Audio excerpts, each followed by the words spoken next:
Franco, do you want to shut that? Why? That's as much the New York Times as it is the people who deliver. Okay, Mr. Chair, the floor is yours. Just to let you know, Hank's not going to be here, so I'll be covering for him. Okay. Call the meeting to order at 7:15. Start with roll call.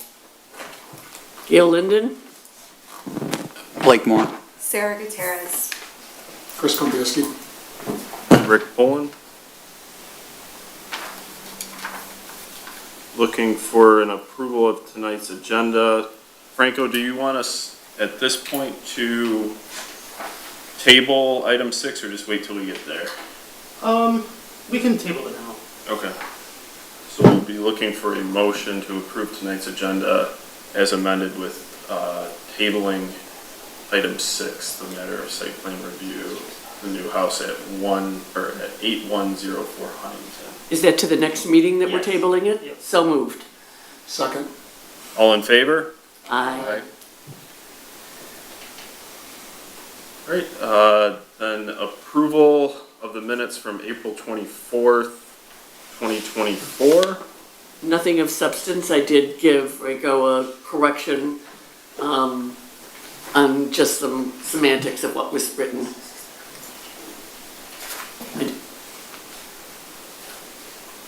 Want me to repeat it or you? No. Okay.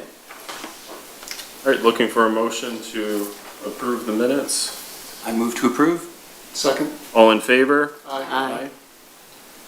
All right, agenda item number 5, matter of site plan review of a new house at 12787 Borgman.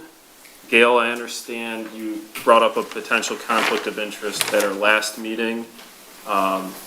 Could you describe that? And then we'd like to take a vote on whether you could be impartial.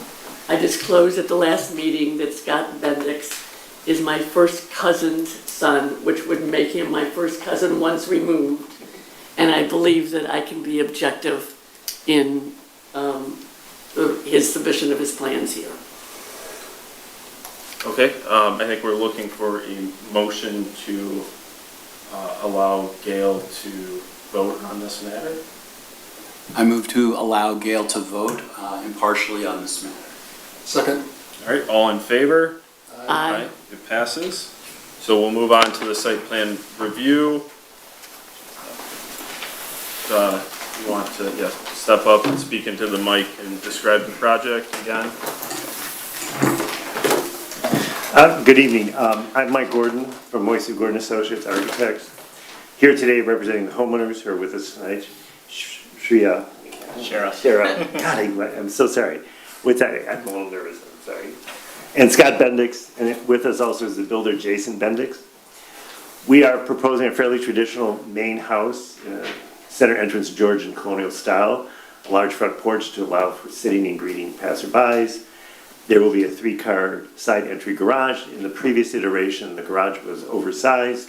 We have now made it code compliant to the ordinance. The house has the size bonus. We're under the size for the house that's permissible in this lot. It's a very large lot. There's plenty of landscaping to separate us from the neighboring properties. We're working with Ivan Katz from Great Lakes Landscaping. He developed a plan for the large parcel. The client's goal is to honor the historic homes of Huntington Woods and create a classic, timeless look.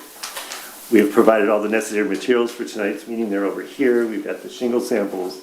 There's stone for the column, the aluminum gutter and trim, the window sample, the brick. Down here is the limestone sill, and then the paint colors for the siding that's on the house. We're ready to answer any questions, and I know there's a report from Hank that will be forthcoming. Start out by outlining the zoning requirements and proposed dimensions. The height permitted is 2 stories, 30 feet. The proposed is 2 stories, 30 feet. Front yard required is 40 feet. Proposed is 43.5. Side yards required is 5 feet by one side, 14 total. Proposed is 28 one side, total is 60. Rear yard required is 60 feet. Proposed is 118.68. Lot coverage max permitted is 15% and proposed is 10.5%. House size, maximum permitted is 4,080 square feet, proposed is 3,968 square feet. 3,600 by right, 330 square feet lot bonus, also 250 architectural details, soldier coursing, clad windows, cement sidings, coins, and stone key, and that's the 4,080 square feet allowed. There was a garage variance previously required, which has been corrected to meet code. The landscape plan was submitted as clear in its requirements. Drainage portion is acceptable, but we'll have to move the pop-up back so as not to flood the sidewalk. This can be worked out easily. Noah and Kraus are reviewing the drain and grade plan, and there will either be a copy for you, either included in the packet. If we get it back in time, we're in places. All right, lot dimensions. So the subject property is 162 by 215. It's an irregular lot. The west neighbor is 162 by 212, which is also regular. And the east neighbor, which is in the R1D on the border, is 55 feet by 125.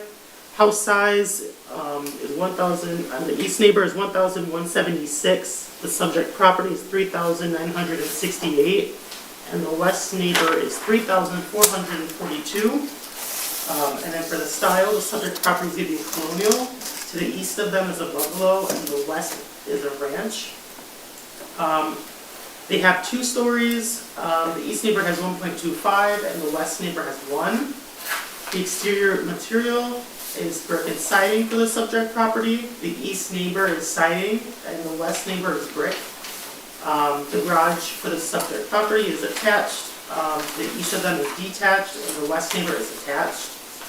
The review from NOAC is not ready, so this would have to be approved subject to the engineering review of the grade plan.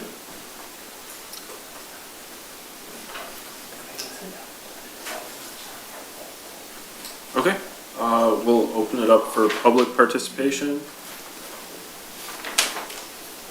Guess that's me. All right, said neighbor, just curious. Can you step up to the Yeah. mic, say your name and address? Okay. Hello? Okay. Address is 8094 Huntington. My name is Dan Stavali. Just some basic questions in terms of like the working hours, during the day, weekend, and then also like what's the time frame on the completion of the project? So, working hours are governed by our ordinance. I think it's Monday through Saturday, 8 a.m. So like 9 or 8 yeah. p.m. I think I can, But Monday through Saturday? I think it's Monday Yes. through Saturday. Yeah. Okay. And then, Yeah. time frame, I defer to the builder. And it's 8 to 9 is construction time. Monday through Saturday. Monday through Saturday, 8 to 9. Got it. Okay, cool, thank you. Yeah, And then, It's approximately 10 to 12 months. I mean, it's weather dependent and trade dependent, but the goal would be, not to exceed a year. okay, not to exceed a year. Got it. And then like with I'm ignorant to this, like the easements and the surveys. I've had people say, well, depending who's doing your survey, that can create discrepancy on property lines. So I was told to get a personal survey by a neighbor, but I didn't do that. So I'm trying to understand, like, are the surveys 100% accurate, whether this gentleman's company does a survey or Dan Stavali goes out and gets his own survey? Like, what does that look like? so the surveys are done by licensed surveyors who carry an insurance policy on their work. Okay, Lucky for us, the city of Huntington Woods is very well platted so that property discrepancies aren't really there. There are spots in other parts of the country and in other parts of Michigan where there are some discrepancies between where you take your benchmark. But in this case, it would be fairly reliable. In fact, there's probably still iron rods from the original platting of the neighborhood in the ground. You are more than welcome to get your own survey at your own cost. sure. But we also have setback rules, that sort of thing to protect against that So there's really no chance someone's building on your property. Right, okay. All right. So if you want to be super anal, people will get their own surveys. That's what they do. All right. Okay, cool. And then last thing for me is just, just because we're just butted up, like, right next to the site. So just, is there any, like, precautions, like, what does the construction crew do in terms of, like, debris and dust? And, like, are there any protocols for that as they're working through the process? Franco, I think we'd have to lean back on our ordinances. Yeah, I do know that they will have to have a fence up, and there'll also be like a dust barrier, so that dust doesn't get through to your property around the Yes, fence. silt barrier. Yeah. Okay. So some sort of barrier is put up Yeah. to try to do the best they can. I mean, I get it, it's a construction project, but, you know. Yeah. Okay, that's what I got, thank you. So just to summarize, try to keep good, open communication with the neighbor and the builder if that's the case, and if that falls through, it can always involve the city, Sure. and we can fall back on our ordinances. Yeah, if something's pretty dramatically off, then we'd reach out to you Correct. guys. Yep. Okay. Okay, got it, thank you. All right, any other public comment, questions? All right, we'll close public participation, start with commissioner comments. Gail? Okay. I thank you for your plans. You've got a very detailed landscaping plan, and it looks great. And you're on the side of the street on Boardman that has a sidewalk, because both sides of the street do not continue to have a sidewalk. Were there any other changes I meant to bring in, and I didn't because I didn't think I was talking eroding, because I had the old plans. Were there any other changes on the blueprints other than the change in the garage? All other dimensions stayed the same, and you just, Yeah, the only, you just shrunk the garage inside? Correct. Okay, and the materials were the same. The siding is above the porch and at the side door, at the front side door, kind of by the garage, and also in the back is where you will have the siding. correct. Okay. Now, I think it's a beautiful Georgian colonial, and I thank you for taking the size down to what complies with the city ordinance. Blake?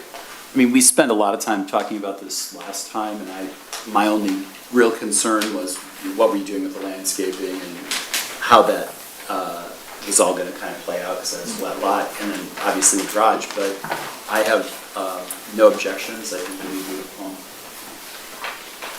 Sarah? I agree. I mean, my main concern was just the drainage because we knew that that was an issue.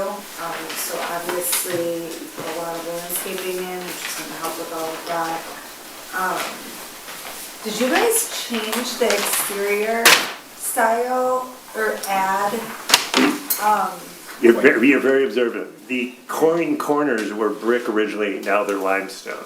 Okay. That was the I only didn't know. design change. Just the coining essentially, the accent of the Yeah. edges of the main structure, the rest, it was brick coining before, and now it's just a different, Right. slightly. What made you make that decision? Aesthetic We styles. we saw a picture of it with the different style compared to the brick, and we're like, oh, that actually looks better. And then we went Okay. driving through the neighborhood And and looked we for saw the houses that had the brick coining versus the limestone coining in Huntington Woods. It looked nicer. Okay. And the limestone. I thought it too, but I didn't, That's- yeah. That's all that I had. Yeah, like we talked a lot about it last week. The design looks great, so.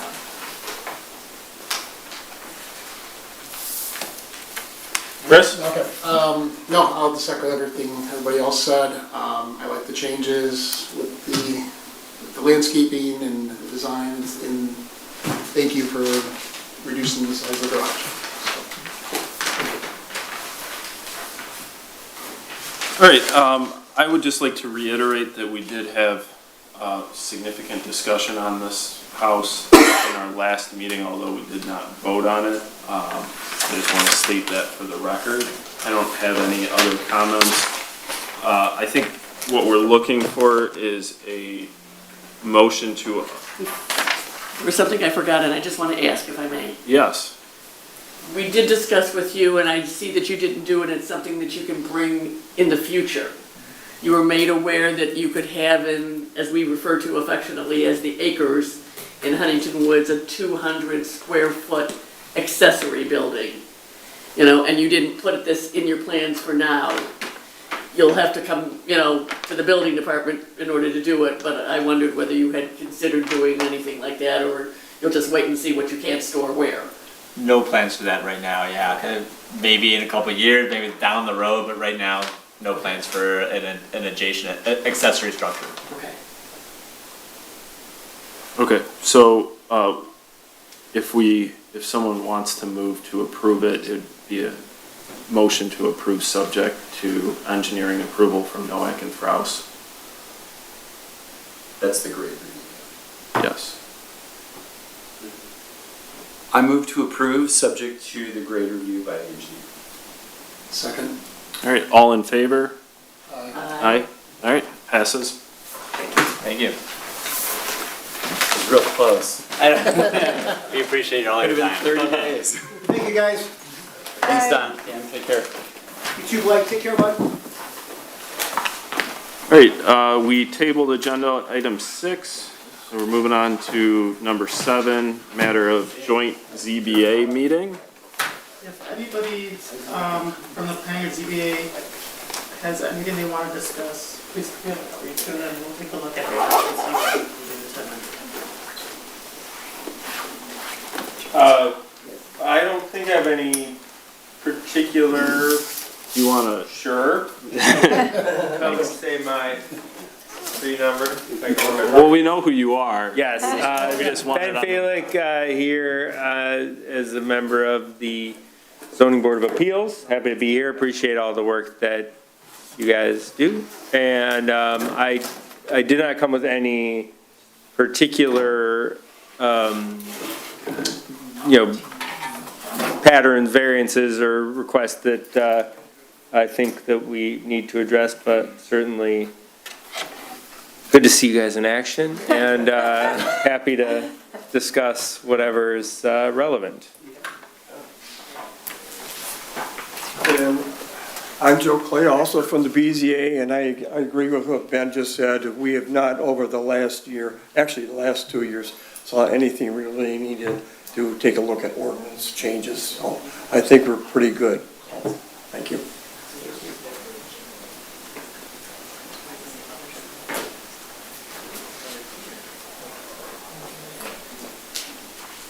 Franco, I'm just going to add as the liaison, I think what we've been seeing in the zoning side of things is very one-off, what we're supposed to see, one-off items that are unique to the property, unique to the lot. So I think for the most part, our ordinances are working the way they should. I'm looking for that.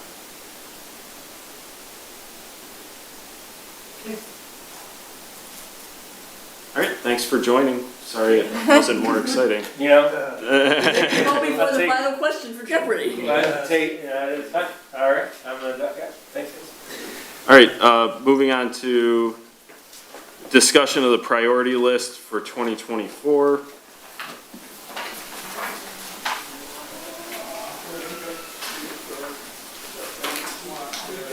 So Franco, we had some discussion on this, I believe, in the last meeting as well. I think we're just looking to say that this is the current priority of things. Yeah, I mean, if anybody has anything to add, we can add them. But if you guys don't have anything, then we can take a look at. Hold on. Yeah, no, if you guys approve of the current list, then that's all we have to really do. Yeah, I don't know anything else. So the safe routes to school, is that the light? Yes. Okay. And when Hank's comments when it came to talking about where, if there might be a charging station at the rec center or whatever else, his comment was that the rec department also has their own master plan. Right. And so they have to rely on their master plans. They'll be following their own master plan, but I do know with the charging station, they're looking at prices, with the electrician as well. And then they'll, whichever they see fits best, then they'll decide on that one. Because some have, like, some take longer to charge, some are slower, some power different vehicles apparently, so thanks for taking a look at that. Yeah, I would think that a station would be best behind the library because you have more utilities closer to it in order to. It's so Do- congested over there. Like, you mean right behind the During library? the drop-offs and Yeah, the everything, drop-off it's not- situation, you can't even get through there. It So- would be at City Hall though, because they are purchasing a code car that's all electric, so it would have to be in our. Okay, well, I know the city hall ones are coming, but I questioned, Oh. you know, Oh, would they, would they, additional? Oh, yeah. Oh, sorry. I wondered whether they were gonna put one over at the rec center library and it, like, are you gonna put it right out in the open of, you know, the Central Plaza area, or were you gonna put it someplace else? Just trying to think of how you would hook it up to something. Is that the plan to put a second But one over there? That was, I think the original plan was to have a location here and at the rec center, but right now, I think it's just here. right now it's just here because the Yeah. rec center has their own master plan Got it. Yep. So, that we have to listen to. I think whatever comes there can be addressed separately, and Yeah. right. location-wise, I'm sure there's so many factors that go into where meters are available or panel capacity is available. So, the only thing I wanted to comment on, I think, Blake, this goes back to something you had always talked about, is we have certain developers that every once in a while come in, buy a lot, and max it out with the bare minimum standards. Right. We haven't seen that in a while because of property values and construction costs. But is there anything that we should be addressing before that changes to prevent that? I mean, I think in terms of the priority list, we have anti-monotony standards, we have some sort of design baselines, so I think that starts to address it. I mean, short of making that part of kind of the rules, it's pretty hard to enforce. I mean, if someone comes in and buys a lot, dumps a house on it that's a ubiquitous rectangle, you know, there's not much you can do until the rules dictate that that's not really allowed. But I think, you know, having them on the list keeps it a priority. And I think the only, like I said, I think the only way to make that viable is to make it part of the rules. And just say, we have some standards, you know, and short of those, you can't. And I mean, it's a slippery slope because in a way it suggests that we're sort of designing it for them, which I don't think is our job. I mean, I'll happily give my 2 cents on whether I like something or don't like something if someone asks me, but that's not the job here to kind of redesign it on the fly. But I do think there are some ways for us to protect the community, and those design standards, those anti-monotony standards, I think, start to get at it. Okay. So I don't, in So- terms of an action, I'm not sure that. Unless, you know, we tend to look at neighboring communities and see if we can adopt something that's been vetted already, an ordinance change that's been vetted, that addresses that similar thing. But I think it is something we want to make a priority to do before we run into it again. Yeah, and I mean, I think Huntington Woods is special because of that, and it seems like most communities haven't done anything about that, because you see those houses everywhere, in every neighborhood. And so, I agree, like, doing something before it happens, and even when you're driving, I mean, every neighborhood, you just see these massive basic.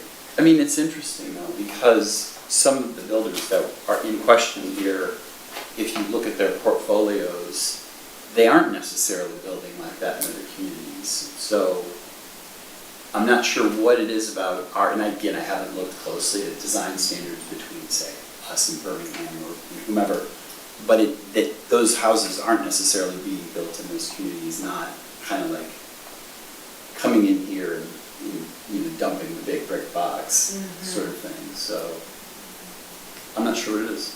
I'm not sure where that, and Hank and I have talked about this a little bit too. I think it's trying to figure out, how to do it in a way that addresses the problem without saying we're going to redesign the project. I mean, is it material requirements? Like, is it? We sort of get at that. I think it's more like, structural massing and. I think part of it is, it's very readily apparent when someone buys a double wide lot, they divide it and put two of the very similar, even if they change the brick color or whatever, they might change window Right. types a little bit, you still have two. It's a cookie cutter. Yeah. Yeah. There aren't many of those lots left anymore, even if you turn around and knock them down, they've been built on, but yes. So yeah, I'm not, short of, either going and looking at some other design standards in other communities, which I believe Hank's already done with though. I'm not sure how to move that along, but I am pleased that it continues to sort of be on the list. Because that at least keeps it top of mind, but I'm not sure how to implement that without telling you, we're going to tell you how you have to build your house here. Because I always think it's a little tricky when we get into the hardy board versus vinyl siding. Like, I get it, one looks better than the other, but for some people, I have vinyl on my house, I hate it, but I have a big house and I'm not planning to replace it. It was there. Yeah, and we address that kind of, more premium material selections by saying you get a bonus for it. Right. Right, the same with wood-clad windows, and, people are saying, I can't afford wood-clad windows, I can do vinyl. Right. So we still do offer the option to have vinyl siding, vinyl windows. You don't have to have a brick house. Right. Yeah, I don't know, maybe there is some sort of bonus design, the design guidelines, the design standards. I'm not sure. I'm not sure how we do that. But Maybe you bonus it, you don't really want the house size to grow, so you have to lower the. right. I mean, it starts to tweak all the rules. Yeah. So. Okay. All right, anything else? No, All right, public participation, there is no public present, so we will close that item. Did you want to approve this today then? There's nothing else you guys want to add? Or should we wait until the next meeting if we? No, we can approve it. Let's approve it then. Yep. Okay. I move to approve the priority list as submitted. A second. All right, all in favor? Aye. All right, passes.